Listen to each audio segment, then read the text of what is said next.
வணக்கம் நேயர்களே, உழவுக்கு உயிரோட்டு நிகழ்ச்சிக்கு உங்களை வரவேற்கிறோம். நம்ம நாட்டில் பார்த்தோம்னா நாளுக்கு நாள் நோயாளிகளோட எண்ணிக்கை அதிகரிச்சுட்டே போகுது. இன்னொரு புறம் நல்ல உணவு உற்பத்தியோட அளவு குறைஞ்சுக்கிட்டே வருது. இதுக்கெல்லாம் காரணம் என்ன அப்படின்னு யோசிச்சு பார்த்தோம்னா போதுமான அளவு விழிப்புணர்வு ஏற்படலைன்னு தான் சொல்லணும்.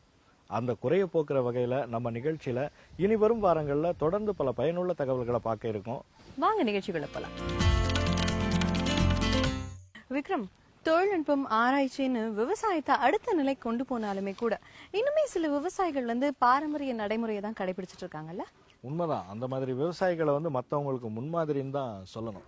ஏன்னா இன்னைக்கு நிறைய விவசாயிகள் ஒரே மாதிரியான விஷயங்களை திரும்ப திரும்ப செஞ்சு செஞ்சு ஒரு விதமான சலிப்பு ஏற்பட்டு போயிருது. கண்டிப்பா அதுல அவங்களால லாபமும் பார்க்க முடியறது இல்ல. நிச்சயமா இந்த மாதிரி விஷயத்துக்கெல்லாம் பதிலாக தான் இப்ப பெர்மாகல்ச்சர் அப்படின்னு ஒண்ணு வந்திருக்கு. அது என்னன்னு ரொம்ப யோசிக்க வேண்டாம், அடுத்து நம்ம தான் பார்க்க போறோம். என்னோட ஊர் திருவண்ணாமலை. நிறைய நாட்கள் என்னுடைய பள்ளிக்கூட வாழ்க்கை எல்லாமே மொத்தமாக வெளியில தான் கழிஞ்சது.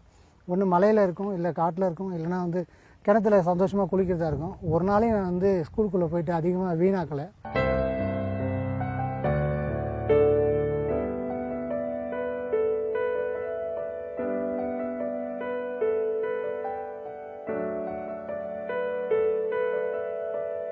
பெர்மாகல்ச்சர் அப்படிங்கிறது தமிழில் உழாத வேளாண்மை, அதாவது நிரந்தர வேளாண்மை அப்படிங்கிறது தான் தமிழில் சொல்லப்படுறது. பெர்மாகல்ச்சர் உலகத்தில் பல்வேறு விதமான விவசாய முறைகள் இருக்குது. பெர்மாகல்ச்சர் உழாமே நீங்கள் வேளாண்மை பண்ணுங்கன்னு சொல்லுது. உழாமை பண்ணும்போது உங்களுக்கு இந்த கணக்கு இந்த நஷ்டம் உங்களுக்கு வரப்போகிறது. இப்போ நீங்கள் ஒரு 3 ஏக்கரில் 1 ஏக்கர் 2 ஏக்கர் வச்சுருக்கீங்க. இன்றைக்கி ஏர் பூட்டி விடுறதுன்றது ரொம்ப அரிதாகி போச்சு. அந்த இப்போ டிராக்டர் அப்புறம் எந்திரங்களை சார்ந்து இன்றைக்கி ஒரு விவசாயத்தை பண்ணிகிட்டு இருக்காங்க. இப்போ நீங்கள் ஒரு 3 மாதத்துக்கு ஒரு முறை திரும்ப திரும்ப அதை டிராக்டர் வச்சு ஏர் ஓட்டும்போது உங்களுக்கு செலவு வந்துக்கிட்டே தான் இருக்குது. ஒரு 5000 10,000 இந்த மாதிரி செலவு இந்த உயர கணக்கு சேர்ந்துக்கிட்டே இருக்குது. ஆனால் பெர்மாகல்ச்சரில் நீங்கள் ஒரு முறை அந்த பாத்தி முறைகளையும் கரிமப் பொருட்களை பூமிக்குள்ளே மக்கும் பொருட்கள்லாம் புதைச்சி இடத்துக்கு ஏற்றது போல் அதோட வடிவமைப்பை நம்ம உருவாக்கிட்டு அதன் மேலே நம்ம பயிர் வைக்கும்போது திரும்ப நீங்கள் டிராக்டர் அப்படிங்கிறது உங்கள் நிலத்துக்குள்ளே வராமல் போயிடும்.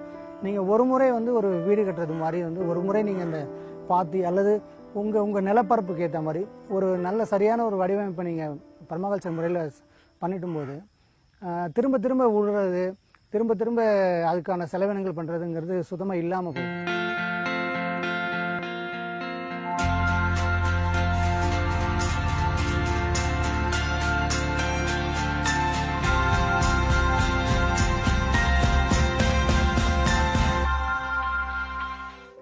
இந்த பெர்மாகல்ச்சர் பார்த்தீங்கன்னா இது கிட்டத்தட்ட ஒரு 60 வருஷமாக பேசப்பட்டு இருக்கிற ஒரு விஷயம். இந்த 60 வருஷத்துல தான் பசுமை புரட்சி மற்ற விஷயங்கள் இந்த உலகத்தை ரொம்ப சீரழிச்சு ஒரு பெரிய பாதாளத்துக்கு கொண்டு போச்சு. இதே நேரத்தில் இன்னும் நல்ல விஷயங்களும் ஒரு பக்கம் நடந்துட்டு தான் இருந்தது. அந்த 40-50 வருஷமாக தொடர்ந்த பேச்சினாலையும் தொடர்ந்த பயணங்கள் மூலமாக பெர்மாகல்ச்சர் அப்படிங்கிற ஒரு விஷயம் ரொம்ப எப்படி இனிமேலுக்கான மனித உலகத்துக்கான ஒரு விவசாய முறையாக மாறும் அப்படின்றது நிறைய ஆய்வு பண்ணி கண்டுபிடிச்சிருக்காங்க. பெர்மாகல்ச்சர் மெத்தட் எங்கே இருக்குது அப்படின்னா பண்ணைகளில் கிடையாது. பண்ணைகள் இப்போ தான் அதுக்கான பண்ணைகள் 1-2 உருவாகிட்டு இருக்கு. ஆனால் உண்மையிலே பெர்மாகல்ச்சர் அப்படிங்கிறது நேச்சருடைய தாய்மடி, இயற்கையின் தாய்மடி எங்கே இருக்குன்னா பெரிய மனிதனுடைய கால்படாத வனங்களில் தான் இருக்குது. இப்போ நம்ம காட்டுக்கு நம்ம நேராக போய் பார்க்குறோம்னு வச்சுக்கோங்க. ஒரு காட்டுக்குள்ளே போனீங்கன்னா இந்த இலை தழைகள் எல்லாம் விழுந்து ஒரு பெரிய மெத்தையாக இருக்குது. அதுக்கு மேலே ஒரு சீடு விழுது. அந்த சீடு விழுந்தோடனே ஒரு பக்கம் ஒரு காற்று வருது, ஒரு வெப்பம் வருது, ஒரு காற்று வருது, ஒரு மழை வருது. அங்கே மரங்கள் முளைச்சி வளருது. ஸோ அங்கே யாரும் ஏர் ஓட்டலை, அங்கே யாரும் பூச்சிக்கொல்லி போடல, அங்கே யாரும் போயிட்டு அந்த மரங்கள் எப்படி வளருது அதுக்கு ப்ரூனிங் பண்ணி விடல. இந்த மாதிரி எந்த வேலையும் பண்ணாமல் ஆனால் அங்கே ஒரு பெரிய அற்புதமான காடும் மற்ற பழம் தரக்கூடிய எல்லாமே அங்கே இருக்குது. இங்கே இந்த மலைவாழ் மக்கள் அப்புறம் இந்த கானகத்துக்குள்ளே வாழ்ந்த மக்களுடைய அறிவிலிருந்து தான் இந்த பெர்மாகல்ச்சர் உருவாகிருக்கு. அப்படி உருவாக்கப்பட்ட ஒரு நல்ல விஷயம் பெர்மாகல்ச்சர். இதை நீங்கள் ஒரு 1/2 ஏக்கரில் பண்ணலாம், 1 ஏக்கரில் பண்ணலாம், 100 ஏக்கரில் பண்ணலாம், 500 ஏக்கரில் பண்ணலாம், ஒரு 10,000 ஏக்கர்லையும் பண்ணலாம். என்னென்னா இந்த பெர்மாகல்ச்சர் நிச்சயமாக எந்திரங்களற்ற முறையில் ஒரு 2 ஏக்கர் 5 ஏக்கர் ஒரு 5 பேர் சேர்ந்துட்டு சின்னதாக கையால் வேலை செய்கிறது. கைகளால் வேலை செஞ்சாலே இந்த பெர்மாகல்ச்சர் 2 மணி நேரம் ஒரு நாளைக்கு 1 ஏக்கரில் வேலை செஞ்சால் போதுமானது. அப்படின்னும் போது எல்லா வகையான உணவு உற்பத்தி எல்லாத்தையும் நம்ம இதில் கொண்டு வரலாம். காய்கறிகள், கீரைகள், பழங்கள் எல்லா வகையும் கொண்டு வர முடியும் நம்ம. இது இனிமேலான விவசாய முறைக்கு இது ஒரு முக்கியமான அடிப்படையாக இருக்கும்.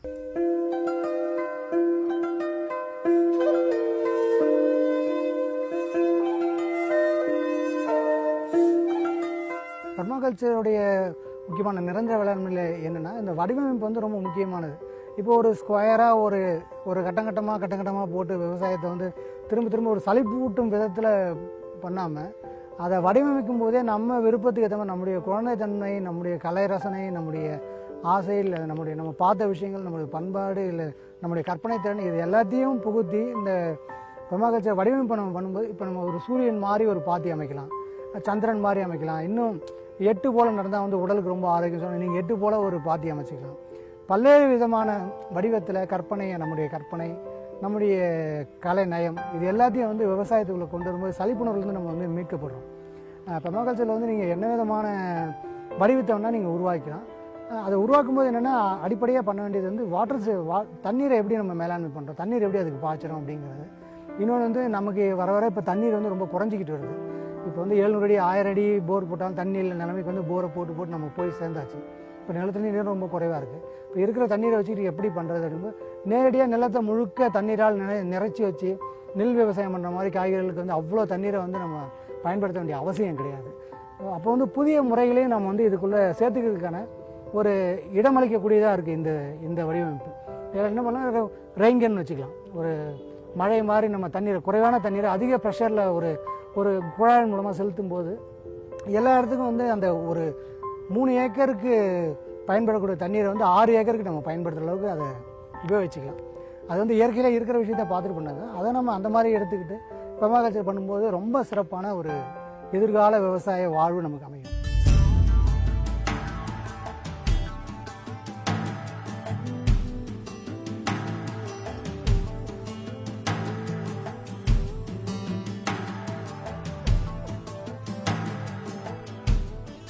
நான் வீட்டில் வந்து மாடி தோட்டத்தில் முள்ளங்கி, பீன்ஸ் இதெல்லாம் போட்டிருக்கேன்.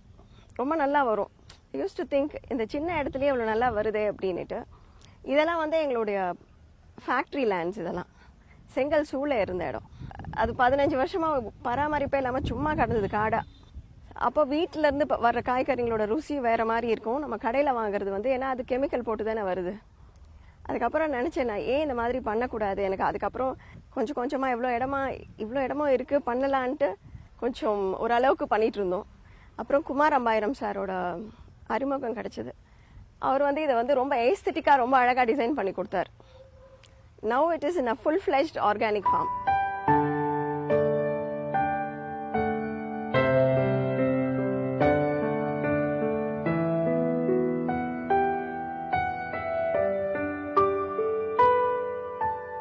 பல வகையான காய்கறிகளை வந்து ஒரே பாத்தியில் விதைச்சிருக்காங்க.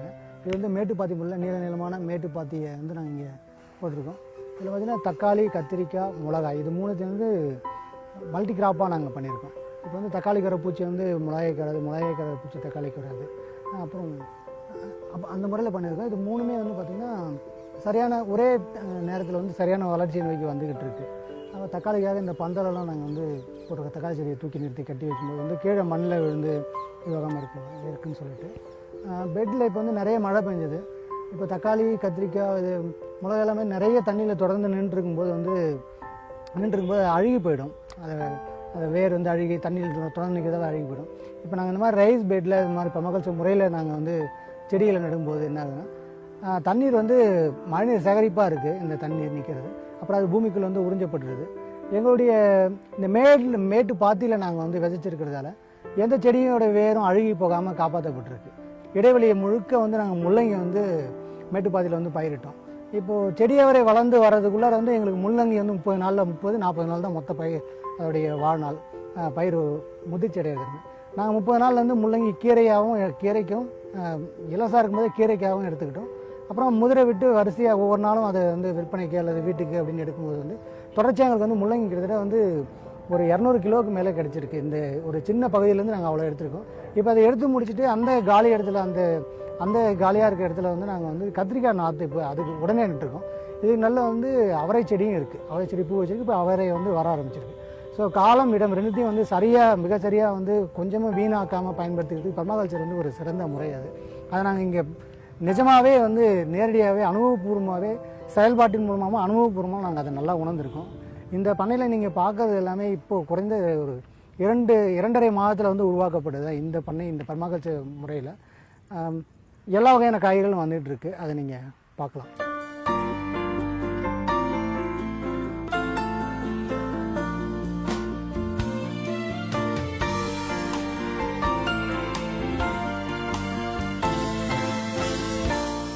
முழுக்க முழுக்க இயற்கை வேளாண்மை, அப்புறம் நிரந்தர வேளாண்மையிலிருந்து விளைவிக்கப்பட்ட பொருட்கள் தான். இங்கே இருக்கிற கீரைகள், காய்கறிகள், வாழைத்தண்டு, சிறுகீரை, அரைக்கீரை, முளைக்கீரை, பருப்புக்கீரை, பசலைக்கீரை, முள்ளங்கி, பாலக்கீரை, இது அத்தனையும் வந்து இங்கேயே விளைவிக்கப்பட்டது தான்.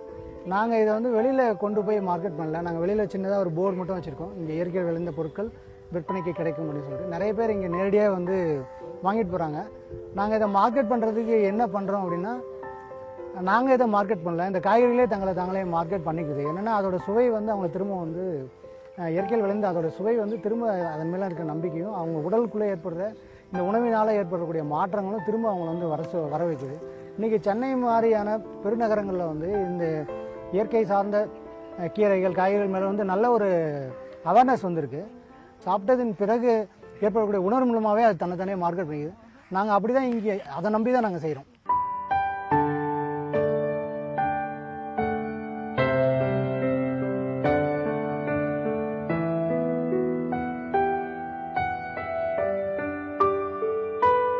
ஐயா நம்மாழ்வார் வந்து அவருடைய இறுதி காலத்தில், கடந்த காலத்தில் வந்து அவர் அதிகமாக வந்து இதை வெளியில் கொண்டு போகணும்னு நினச்சது பர்மாகல்ச்சர், நிரந்தர உழாத வேளாண்மை தான் எப்படி விவசாயிகளுக்கு வந்து ரொம்ப முக்கியத்துவம் வாய்ந்த ஒரு விஷயமா மாறும் அப்படின்றது அவர் அதை ரொம்ப வேகமாக கொண்டு போக நினச்சார். அது அவருடைய வானகம் மரக்கட்டளையோட வானகத்தோட்டத்தில் வந்து அதுக்கான வடிவமைப்புலாம் அவர் நிறைய பண்ணியிருக்காரு.